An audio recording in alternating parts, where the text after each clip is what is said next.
Donc, je suis professeur en communication stratégique. Vraiment, l'expertise, il y a deux volets. Le premier, c'est l'analyse des stratégies de communication, donc tout ce qui est analyse stratégique. Et le deuxième volet, c'est la professionnalisation des métiers de la communication. Et dans le cadre du premier volet, donc sur l'analyse des stratégies, on a eu l'opportunité, il y a plus d'un an et demi, de travailler sur la tragédie du lac Mégantic qui a été hautement médiatisée, donc il y a 3 ans. Et en fait, c'est un concours de circonstances. On n'avait pas pensé a priori travailler sur ce sujet. J'ai assisté à une conférence d'une de mes diplômées qui, 6 mois après sa diplomation, était sur les lieux comme agent de communication. Puis donc, on a commencé par là. J'ai dit, c'était intéressant parce qu'il y a des problématiques qui sont apparues de cette conférence-là. Puis on a décidé d'approfondir avec ma collègue Marie-Ève Carignan, qui aurait bien aimé être ici, mais elle est en congé de maternité jusqu'en juin prochain.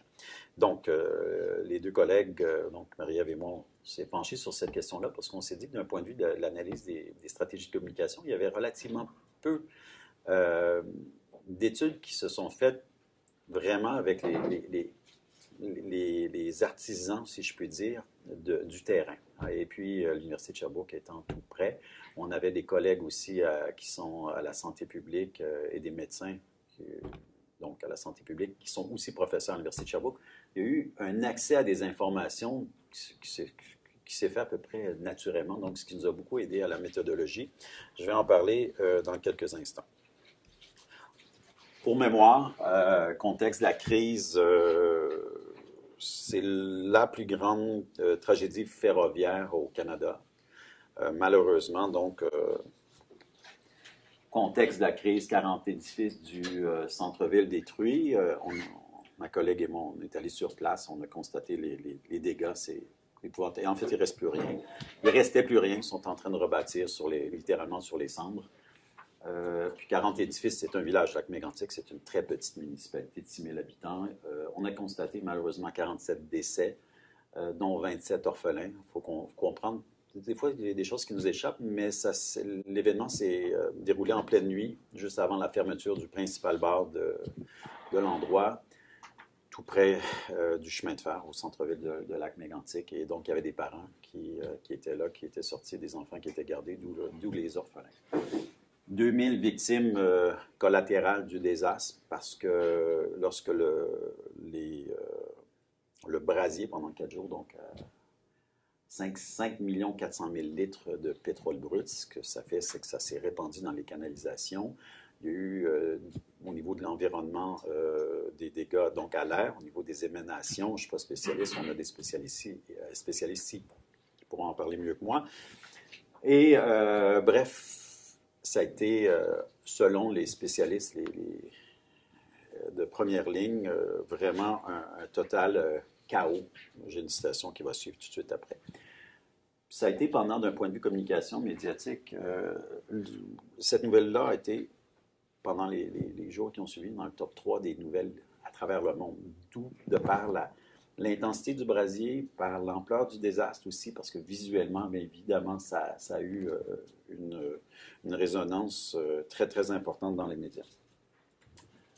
Coordonnateur à un petit peu bon, en quelques mots, sécurité publique. Dans les verbatims qu'on a pu, les entrevues, en fait, on a pu retirer les verbatims, c'était le chaos total, on mettait le pied dans une zone de guerre. Pour plusieurs raisons, je vous explique le centre-ville, les 40 édifices avant, ça c'est l'épicentre est ici. Il ne reste plus rien. Les bâtiments qui restaient ont été rasés parce que finalement, ils étaient détruits soit par la chaleur ou par l'eau qui a suivi.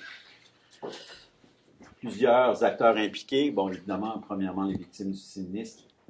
Toute proportion gardée, c'est le tiers de la population. Et c'est une petite population isolée. Je ne sais pas s'il y en a qui connaissent la région.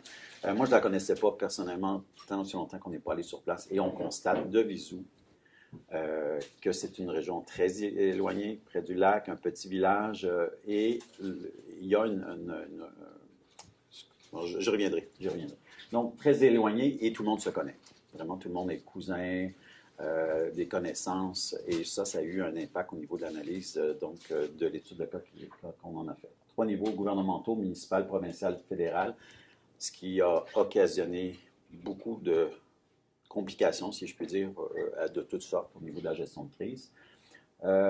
Et en plus, on rajoutait un autre nombre très élevé d'acteurs directement impliqués, sécurité publique, corps policier, policiers, désolé pour la coquille, pompiers, santé, etc., médecins, je vais y revenir plus abondamment. Évidemment, la problématique majeure, mis à part l'explosion, c'est que la scène, le lieu de désastre a été tout de suite, en fait, dans les heures qui ont suivi, déclaré comme étant une zone de scène de crime. Et ce que ça a eu comme impact, c'est que les corps policiers ont pris, surtout la Sûreté du Québec, ont pris le contrôle et les accès par rapport à tous les gens du gouvernement au niveau de la santé publique, de l'environnement, évidemment, parce qu'on voulait voir quel type. Et ce que ça a eu aussi comme impact, c'est ce qu'on nous a dit, c'est que les médecins de la santé publique n'étaient même pas capables de savoir quel type de pétrole était dedans, parce que c'était, je dirais sous scellé, mais c'était secret. Alors, il y a eu des complications même au niveau de la communication avec la santé, c'est-à-dire, mais quel type? Alors, ce qu'ils ont pris comme décision, c'est immédiatement dire, bon, ça va être le plus haut degré au niveau de l'échelle. On a été au pire scénario possible. Ce qui n'était pas le cas finalement, mais compte tenu qu'ils n'avaient pas l'information, ils ont fait un plan d'urgence en fonction du pire scénario. Je vous ai dit que c'était une municipalité éloignée. On nous avait parlé d'une fracture numérique. En anglais, on appelle ça dead zone. Fracture numérique, c'est qu'il n'y a pas de téléphone, il n'y a pas de communication cellulaire possible sur une distance d'à peu près 80 km. J'avais des doutes, je l'ai testé, puis c'était effectivement le cas. Donc, imaginez-vous que tous les gestionnaires en communication, de sécurité civile et les médecins devaient faire l'aller-retour entre Sherbrooke et Lac-Mégantic parce qu'il n'y avait pas d'endroit pour loger tout ce beau monde. Et pendant à peu près 45 minutes, 1 heure, à l'aller au retour, ils n'avaient aucun contact. Donc, les nouvelles changeaient entre le départ et l'arrivée. L'évolution du désastre évoluait en temps réel, mais les gens étaient incapables de communiquer entre eux. Ça, c'est la première fracture numérique parce qu'il y en a eu une. Donc, c'est vraiment une route de chevreuil. On est vraiment isolé et on arrive au village. Je vais vous parler brièvement, parce qu'on m'a dit qu'il y avait plusieurs types, l'approche théorique qu'on a quand même utilisée. On a utilisé une définition, premièrement, de la notion de risque, de cette capacité de to deal effectively, je ne l'ai pas en français, to deal.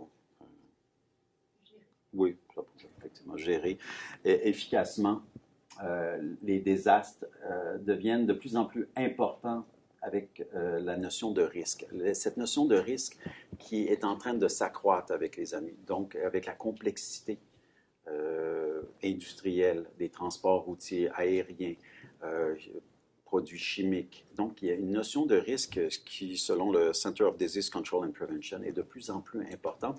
Et ce besoin et cette nécessité de gérer cette notion de risque est de plus en plus importante en gestion de crise. Ensuite, on a repris la notion de risque selon Giddens, qui est devenue, cette notion est devenue si omniprésente qu'elle est vraiment intégrée dans la vie de tous les jours.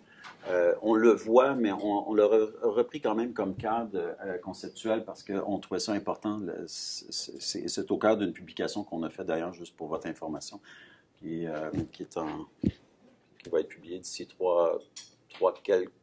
d'ici le prochain mois, International Journal of Corporate Communication. Et la notion de risque, maintenant, donc, fait partie du cadre d'interprétation de tous les gestionnaires en gestion de crise. Donc, ce risque. Quel est le risque perçu, le risque potentiel, le risque réel? Et ce sont des configurations qui n'existaient pas de la même façon il y a 20 ans. Et selon les gestionnaires interviewés de la crise, cette notion, elle est omniprésente, elle est au cœur même de leurs préoccupations. Peu importe si on est du côté environnemental, on est du côté médical, on est ou du côté communicationnel. Ensuite, on l'a défini vraiment comme le défi de rejoindre les bons publics. Là, on s'approprie la notion du risque dans une perspective plus communicationnelle, de rejoindre les bons publics de façon à ce qu'ils puissent modifier leur comportement.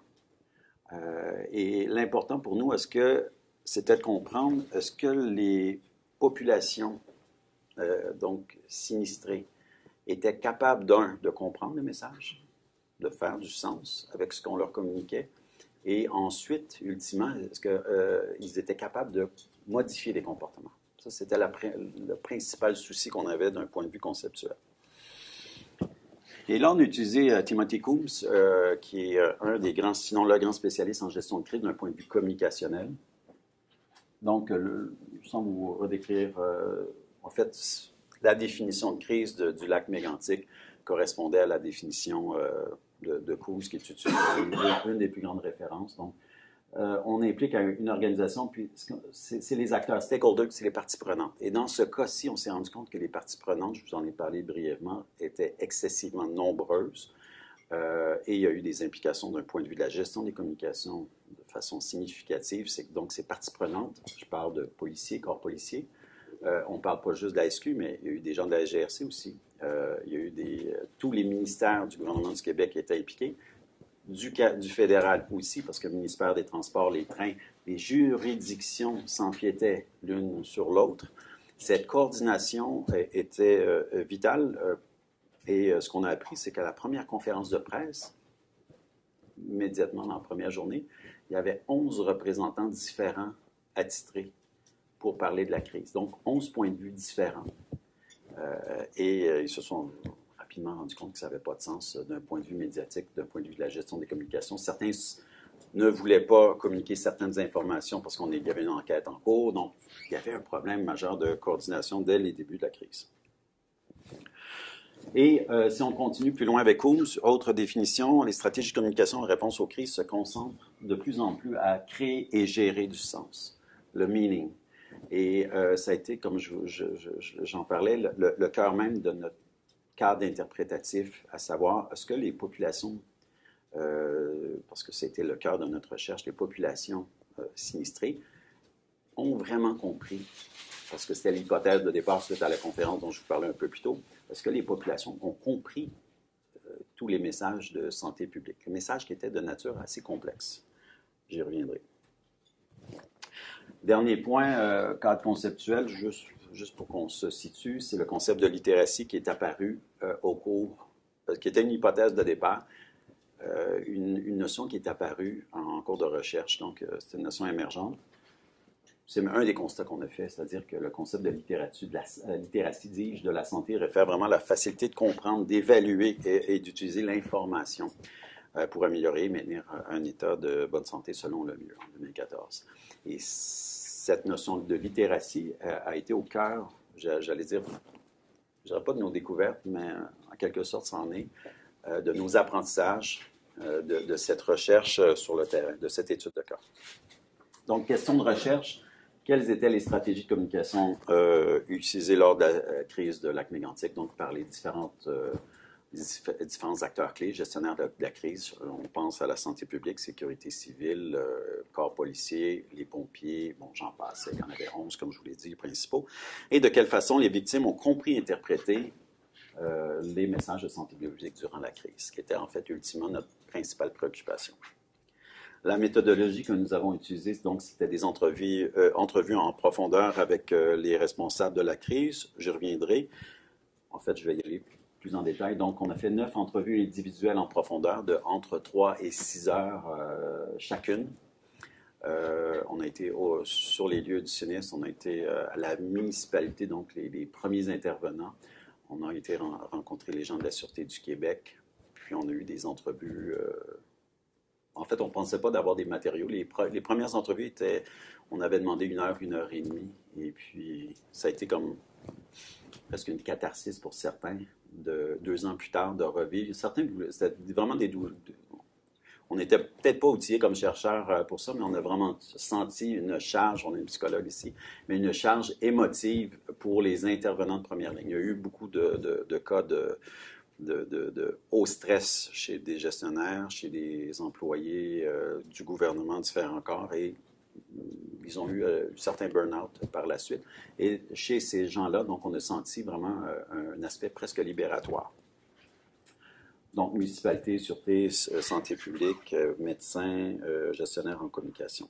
Ensuite, on a fait aussi une analyse documentaire sans S, et des artefacts produits par les événements. Parce qu'on a eu accès à l'ensemble de tout le matériel communicationnel,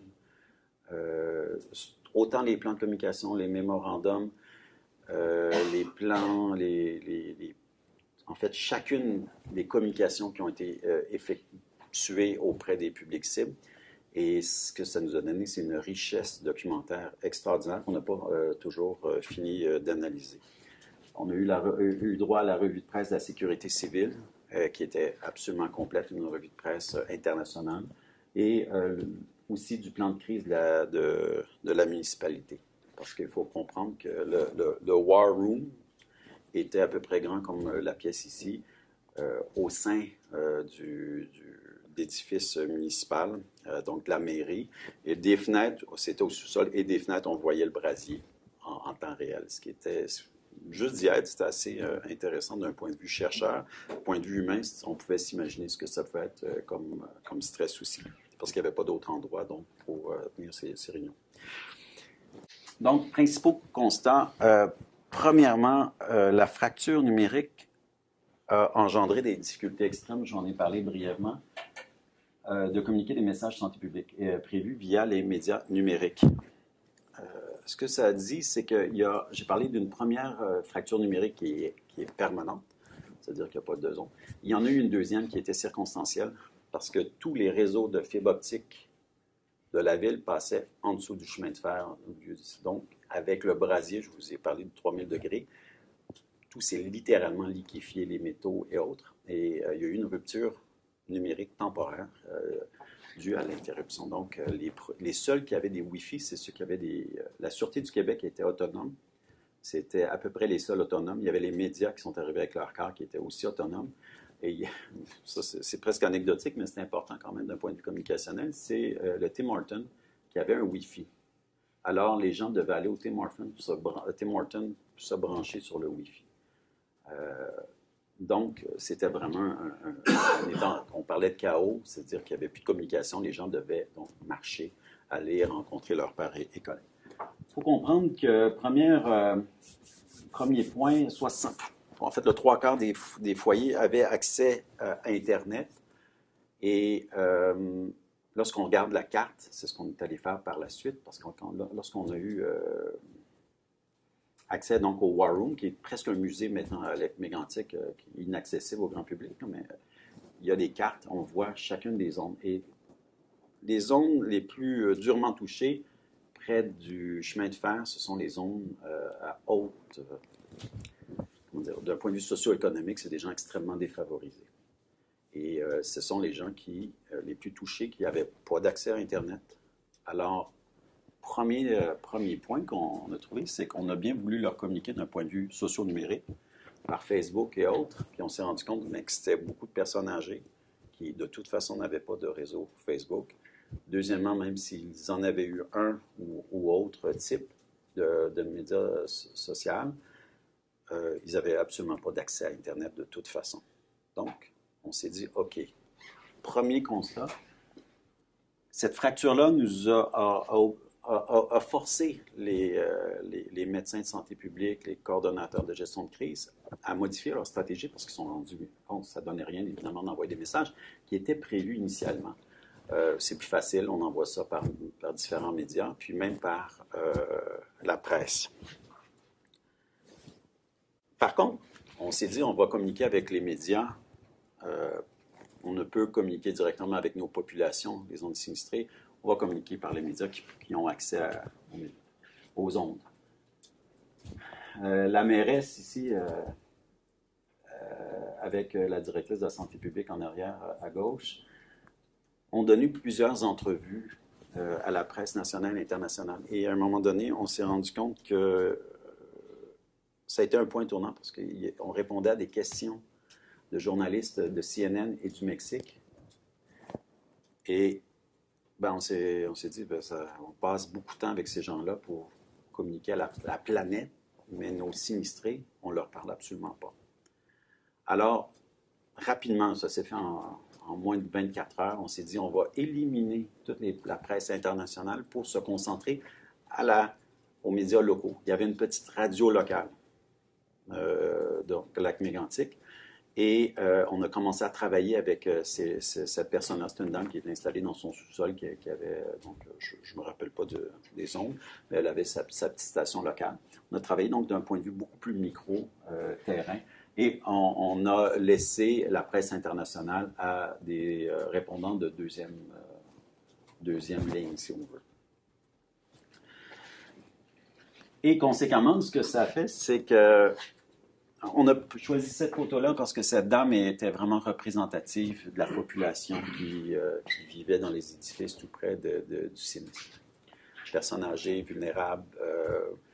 Et ce qu'on s'est rendu compte par la suite, en fait, j'y reviens dans quelques instants. Donc, ce que ça a forcé, c'est qu'il y avait beaucoup de psychologues, d'intervenants qui étaient tous identifiés avec un dossard, merci, blanc. Et peu importe leur statut, il y avait des médecins qui avaient, des psychologues ou des intervenants donc de première ligne. Ils sont devenus la référence pour les sinistrés. C'était des aidants presque naturels, si je puis dire, dans un moment de grand stress où les personnes environnantes, parce que les gens venaient de partout voir, évidemment, c'est une source immense d'attraction pour la population environnante, sont venus voir et ce sont devenus littéralement des vecteurs de communication, où on leur posait des questions, on leur demandait quelle était l'évolution de la situation, et ainsi de suite. Et le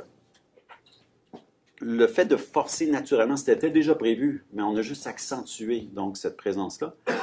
On s'est rendu compte d'une chose, c'est-à-dire qu'on est allé coller des messages, rappelez-vous, il n'y a pas de message numérique qui passait. On est allé coller des notes explicatives d'informations de santé publique, par exemple. Je vous donne un exemple fort simple. Ne fumez pas, s'il vous plaît, pour évidemment le risque d'explosion. Ça, on est quand même en périphérie. Mais il faut comprendre que le pétrole, la sorte de pétrole, et encore là, je ne suis pas un spécialiste en pétrochimie, mais le pétrole lourd qui s'infiltrait dans les canalisations et surtout dans les fondations des maisons. Donc, si on pouvait fumer, il y avait une possibilité d'explosion, évidemment, puis même chose au-dessus des canalisations, des bouches de canalisation, des bouches d'égout. Alors, ne fumez pas, puis on s'est rendu compte rapidement, avec des psychologues et des médecins de santé publique, que les messages ne passaient pas. Les messages étaient incompris. Par exemple, ne fumez pas. Ne lavez pas votre vaisselle parce qu'il y avait des résidus de telle sorte. Il fallait laver la vaisselle de telle façon plus qu'une autre. Et compte tenu qu'on était forcé d'aller rencontrer, par la situation, d'aller rencontrer donc les sinistrés dans leur maison qui était vraiment en périphérie, on s'est rendu compte que les gens ne faisaient absolument pas, ou très peu, les recommandations de santé publique, minimales. Réponse d'un monsieur qui fumait dans sa maison. Là, les yeux exorbités des premiers intervenants. Il y avait un médecin et une psychologue, ce qu'on nous a raconté, bien sûr.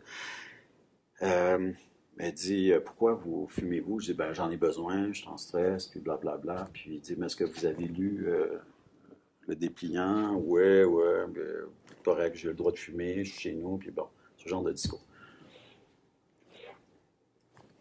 Puis les intervenants ont eu un peu la puce à l'oreille, disaient, bon, puis on commençait à poser des questions, puis ils se sont rendus compte que le monsieur en question était analphabète.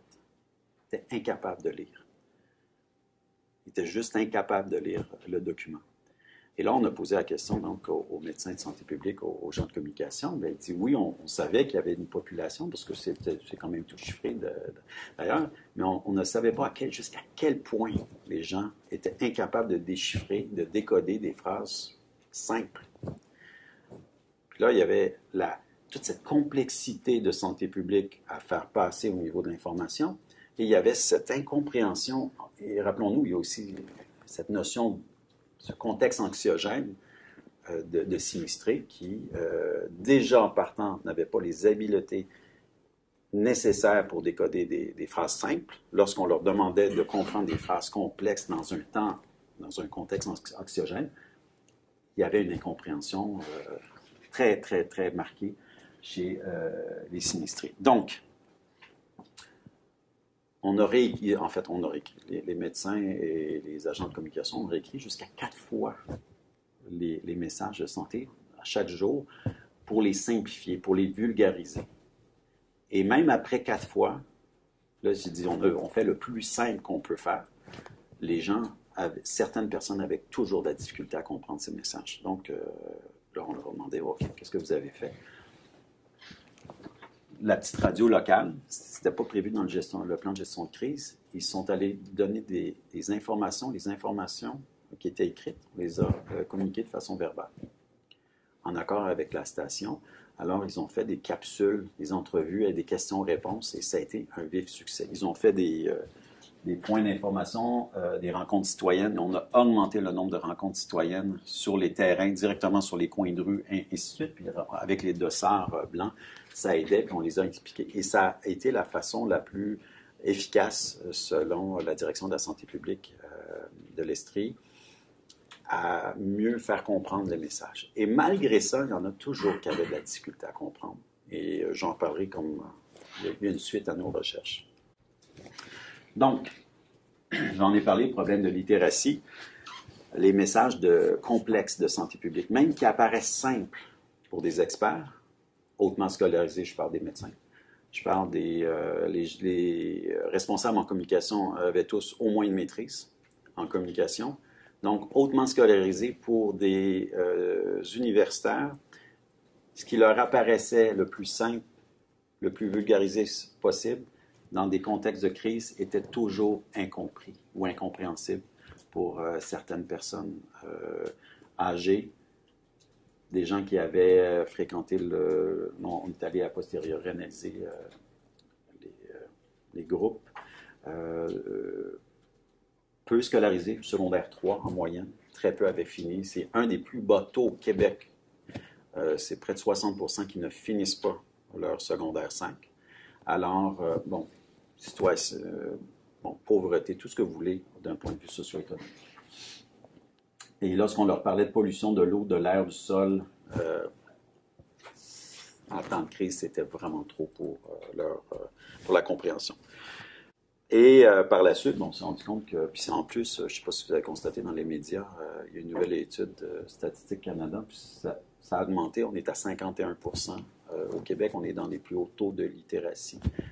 Le problème de littératie, je devrais dire, au Canada, puis on approche le 60%. Ça dépend toujours des descripteurs qu'on utilise, mais peu importe le type de descripteur, il y a plusieurs notions de littératie. C'est notre deuxième phase de s'attaquer à ce concept. Il y a plusieurs définitions, il y a plusieurs termes qui la définissent, mais peu importe.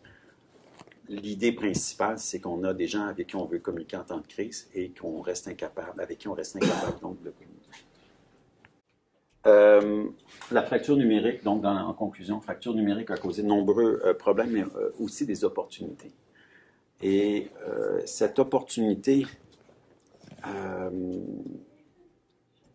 la direction de la sécurité civile en Estrie est en train de travailler, c'est déjà en cours, travailler sur des pictogrammes. Ils ont développé une série de 200 pictogrammes.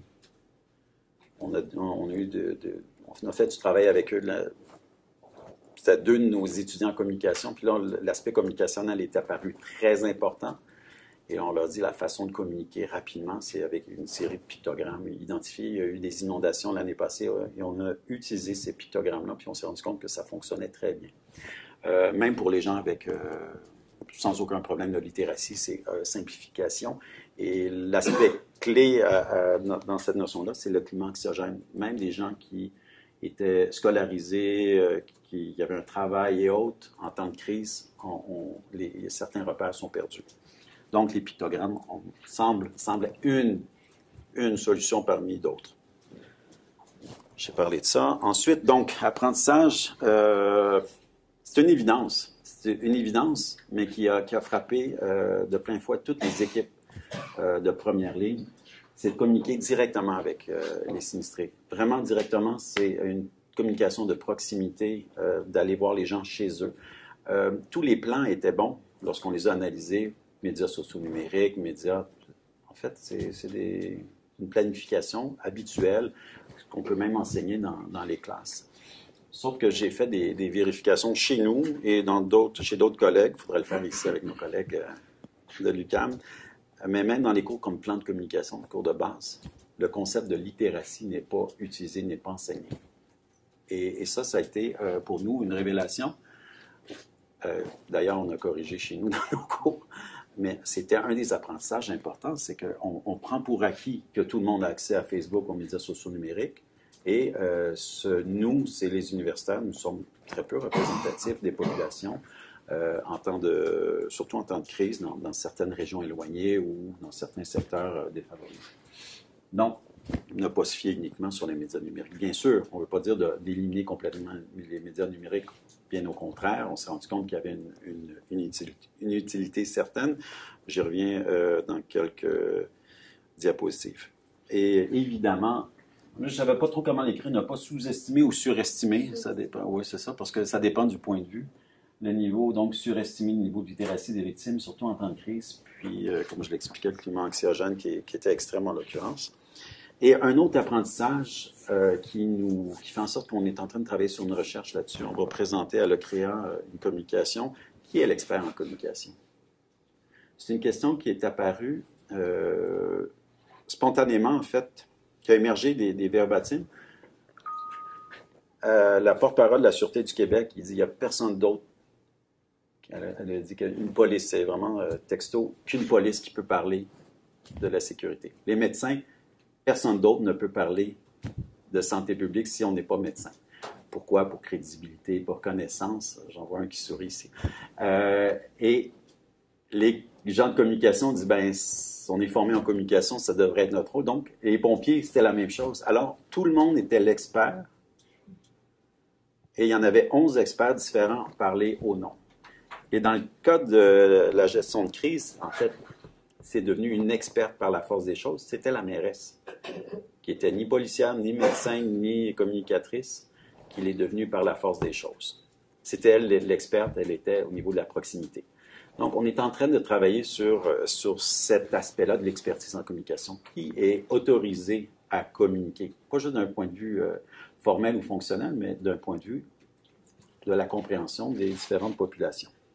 En conclusion, l'utilisation des médias numériques, elle est importante. Malgré tout ce que je viens de dire, elle reste importante.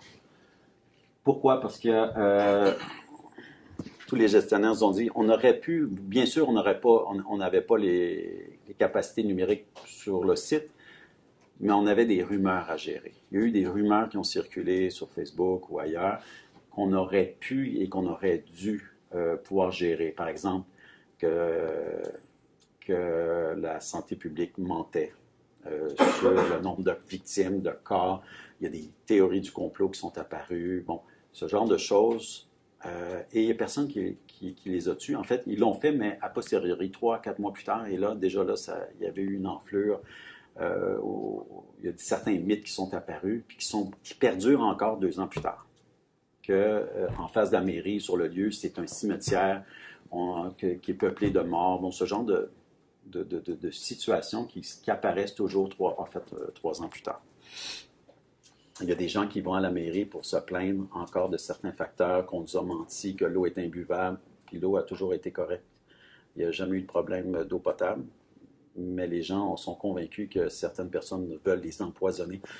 Il y a un climat anxiogène extrêmement présent toujours après ce temps. Donc, l'utilisation des médias sociaux numériques aurait dû et aurait pu être utilisée de façon importante, surtout pour gérer les rumeurs.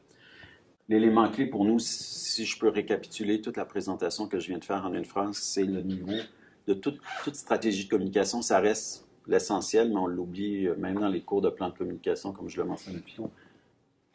L'élément le plus important, c'est vraiment de comprendre le niveau de compréhension. En fait, c'est une tautologie, mais vraiment d'analyser avant de dire que c'est une population adulte de 18-65 ans, hommes, femmes, ainsi de suite, mais vraiment d'examiner le taux de littératie. Qu'est-ce qu'ils sont capables de comprendre comme message en temps de crise? Donc, voilà. Les prochaines étapes, on a été approché par des chercheurs de l'Université d'Ottawa. C'est une enquête internationale sur les gestions de crise, sur Supporting Disaster Resilience through Community Engagement and Social Participation. On est subventionné par le SSHRC, en fait. On a une grosse bourse de 4 ans. Et c'est intéressant parce que ce sont des médecins, des profs de médecine, de psychologie, de différentes universités. Et c'est vraiment... on est 4 spécialisations différentes. On est 12 chercheurs à travailler autour de cette thématique-là.